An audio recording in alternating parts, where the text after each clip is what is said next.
Action! My name's Scott and I work in the carp department at Foster's of Birmingham. I've probably worked at Foster's for about a year now. Obviously I was a customer beforehand. I was just lucky enough that I came in one day and Tom offered me a job, so I pretty much bit his hand off. I work down the carp department, so I'm pretty much just dealing with customers, giving them advice, working behind the tills and just generally working around the shop floor. The best thing about working at Foster's is probably the people you're surrounded by. Not just your colleagues, but obviously the customers that are coming in. There's such a different range of anglers these days. And you can either learn from the customers that are coming in who've obviously got a lot more experience than yourself, or even just giving advice to others and then seeing them again, like say a couple of weeks later, and they're absolutely buzzing to have caught fish. It's just being surrounded by the angling community, which is probably the best thing you'd want.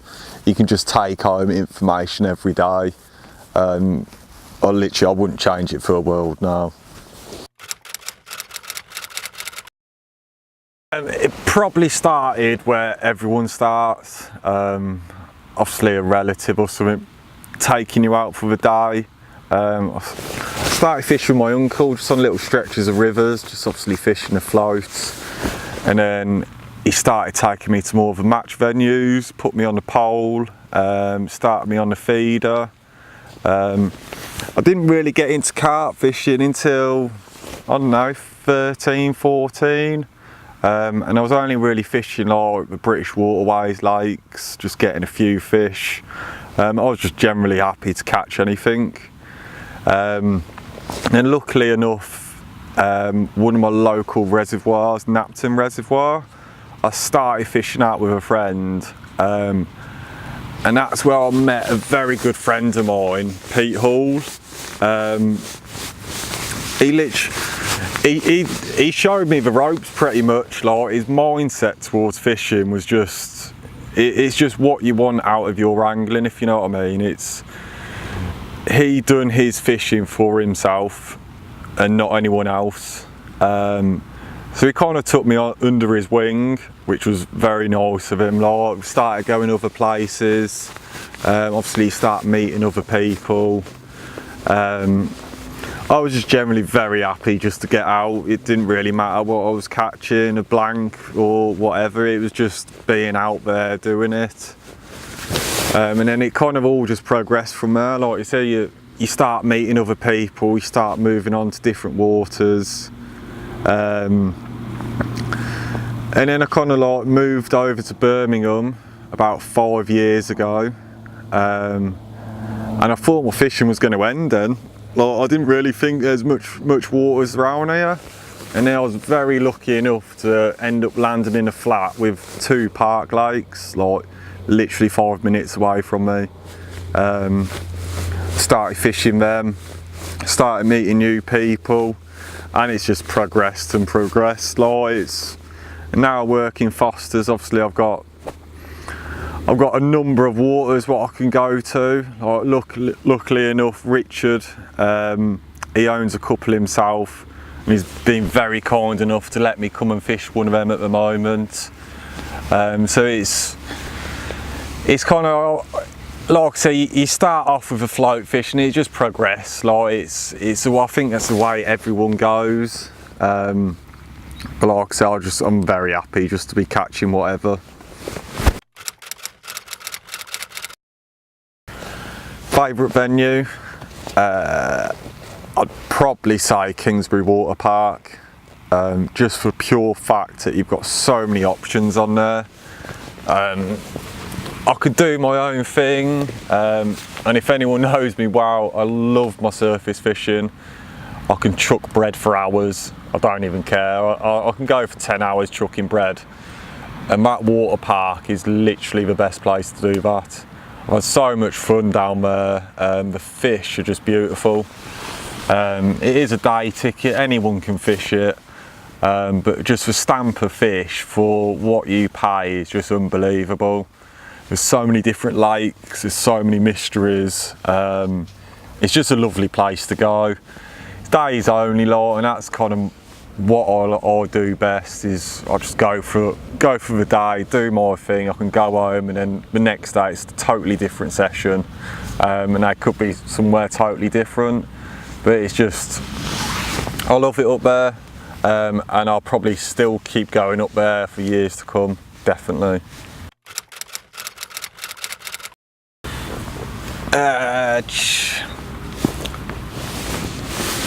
Probably gonna say old Tez.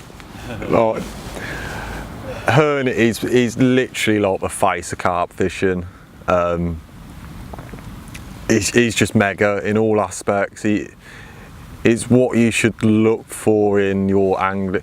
I shouldn't say that because everyone does it for themselves, like, but he's just absolutely mega. I love him to bits. Like, I don't even know him. No, we won't use that one. I love him. It just gives you the buzz to go fishing and do it yourself.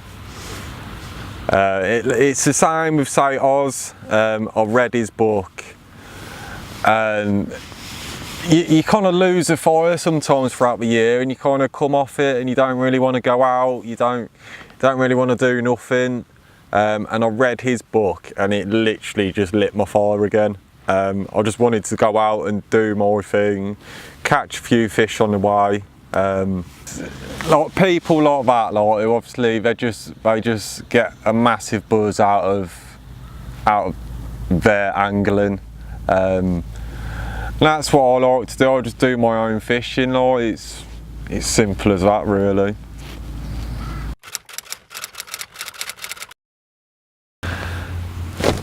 My approach for this session, I'm currently on, like, it's only a very small pond, very cagey fish.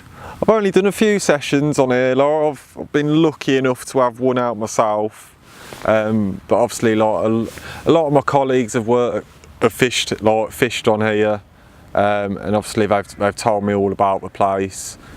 But my approach, really, I had a choice. I either came last night or I came this morning, and I didn't get up here till late, probably just as it was getting dark. So I've done quite a few laps of the lake. I was watching just any signs of fish, really. I didn't see anything whatsoever. Luckily, there was another lad on who was just doing an evening session.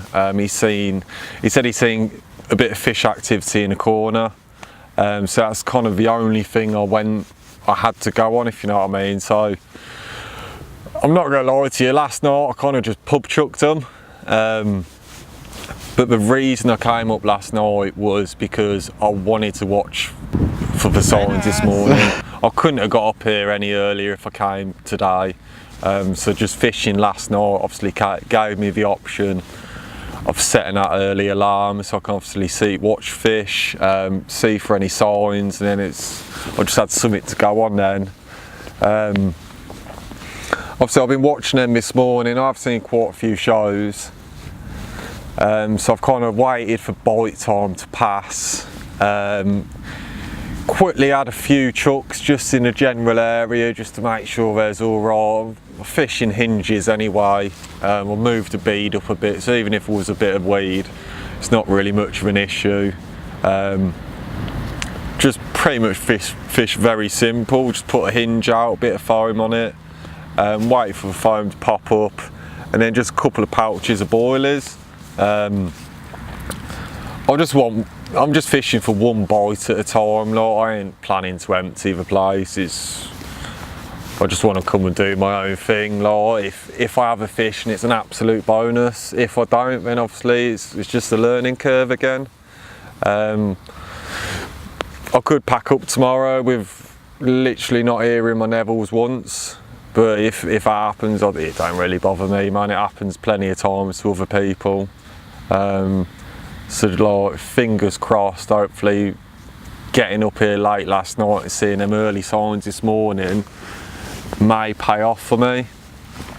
If they don't, then obviously I will just come back and try again.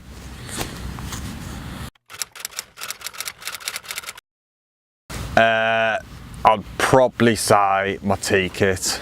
I'm an absolute fiend for a cup of tea. Even if I don't take my tea kit, I'll take a flask with me. Either way, I will be having a cup of tea at one point in my session. So that's most probably the most important bit of kit that I will take with me.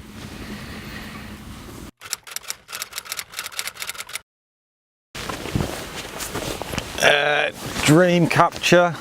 I haven't really got one. I've never really got it into my head that I'm going to target like a certain fish in the water. If it comes along, then it comes along. Like, I ain't really at first. Like everyone loves to catch big fish. Everyone wants to go out to catch big fish. I just generally love getting out there and catching whatever, big or small. I'll probably get the same buzz if it's a mid double or a 20 or a 30 or whatever. It don't really bother me, man. Or if it happened that obviously a fish, what is it, like a big fish or something came along while I was doing that, then don't get me wrong, I'll be absolutely buzzing. But I never really set myself any targets. I just feel like you're just gonna get lost in your ways. Obviously it's different for everyone else, but I just love fishing for what it is, and I'll just go out to catch whatever.